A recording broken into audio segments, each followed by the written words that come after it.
En esta ocasión me toca presentar la exposición del profesor Julio de León Barbero. El profesor Julio de León Barbero es titular de la Cátedra de Filosofía Social y miembro del Centro de Investigaciones Henry Hazlitt de la Universidad Francisco Marroquín. Tengo el gusto de conocerlo y es un experto en las ideas de los autores de la escuela austríaca, y en este caso nos va a presentar en su conferencia que se titula Ciudadanía o Síndrome de Estocolmo, donde va a analizar la idea de ciudadanía y su relación también con los derechos individuales. Le damos la bienvenida al profesor de León Barbero y le agradecemos su presencia. Muchas gracias, Eliana. Quiero personalmente agradecer a la Fundación Bases y a la Fundación Hayek la invitación de que fui objeto para dirigirme a ustedes en este foro, y agradecer también a la Universidad Francisco Marroquín por el hecho de haberla convertido en una realidad.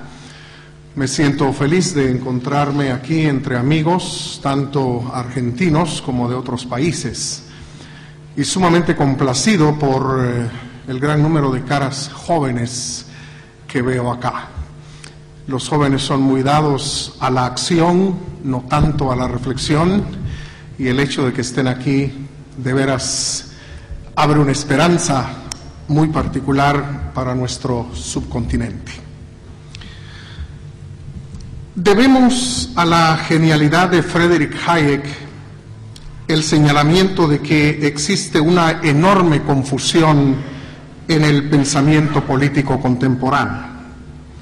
Confusión que no solo afecta al hombre de la calle, sino, lo que es peor, a aquellos que se dicen científicos sociales. Esta condición que las ciencias sociales padecen es responsable de que algunas falsedades hayan adquirido estatus de cientificidad y de muchas decisiones políticas inspiradas en simples disparates.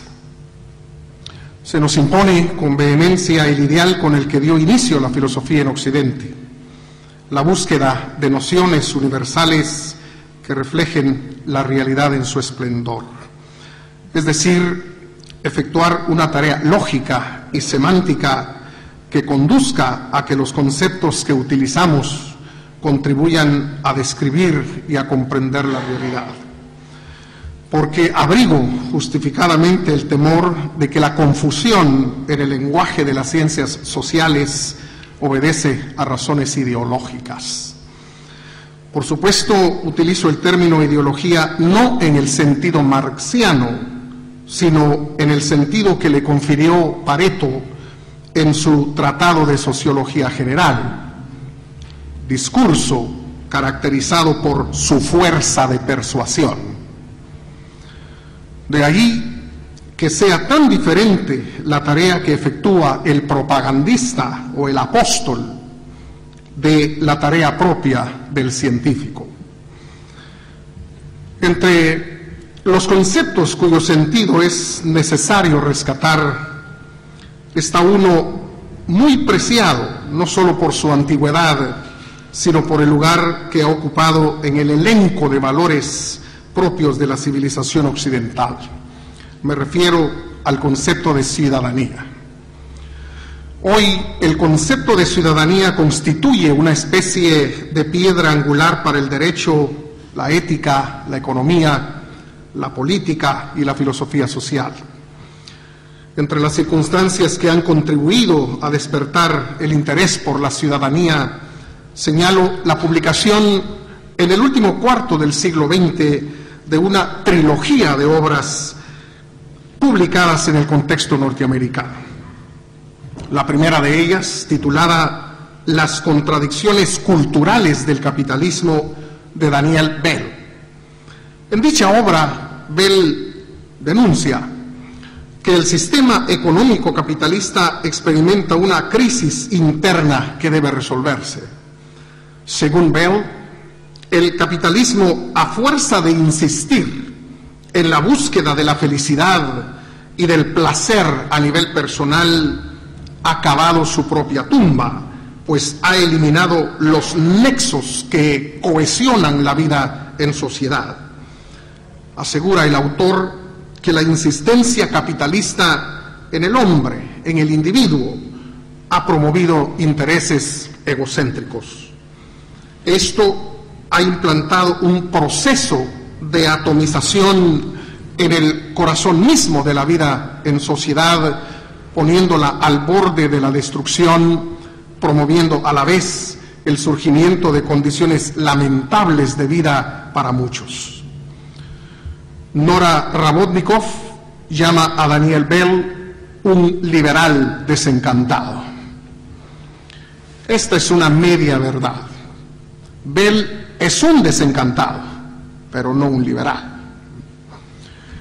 La solución propuesta por Bell es un retorno a la ciudadanía, porque sólo así los hombres se sentirán identificados unos con otros y dispuestos a sacrificar sus intereses egoístas en aras de la comunidad política. Comunidad política denominada hogar público, hogar en el que cada quien se sentirá no solo en casa, sino entre hermanos que comparten el sentido de pertenencia. Nada nuevo. Ya Juan Jacobo Rousseau había insistido en esta dialéctica entre el hombre y el ciudadano.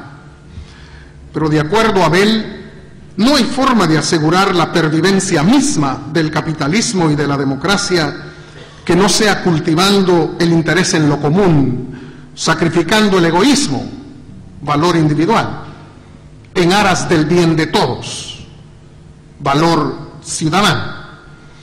La propuesta consiste en un cambio paradigmático, del paradigma del individuo al paradigma del ciudadano. La segunda obra es La teoría de la justicia, de John Rawls. En ella, el autor rechaza la idea formal de justicia y sostiene que no es suficiente para mantener cohesionada a la sociedad y en pleno funcionamiento a la economía de mercado. Las desigualdades, sostiene Rawls, son dolorosas y la política está llamada a repararlas y compensarlas. Al fin y al cabo, no es justo que algunos disfruten de un elevado nivel de bienestar personal si eso mismo no se posibilita a otros. Y es el poder político el que debe asegurarlo. La justicia distributiva recibió así un espaldarazo tan sonoro que más de 5.000 obras se publicaron en los años subsiguientes en reacción al libro y a las ideas de Rawls. Y se dijo en algún momento que la teoría de la justicia de Rawls fue el tratado de filosofía más leído del siglo pasado.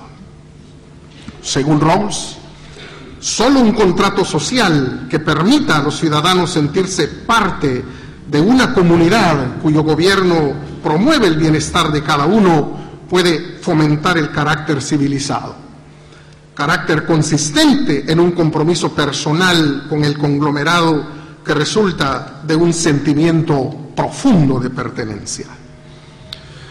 La tercera obra es Tras la virtud, de Alasdair MacIntyre. En ella se nos revela a otro desencantado con el liberalismo y que, además, culpa a los valores y a las normas morales liberales de haber contribuido a generar muchos de los problemas padecidos por las sociedades modernas. Una muestra basta. Señala que el individualismo liberal ha atomizado la vida en sociedad, matando la posibilidad de una convivencia genuinamente comunitaria.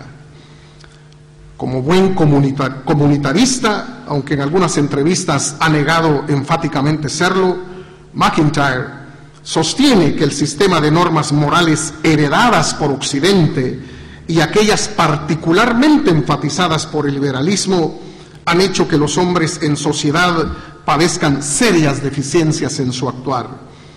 Cree que la solución está en una transformación del carácter de los seres humanos, ya que la fuerza, los castigos y la exclusión no han funcionado, es urgente una metamorfosis profunda.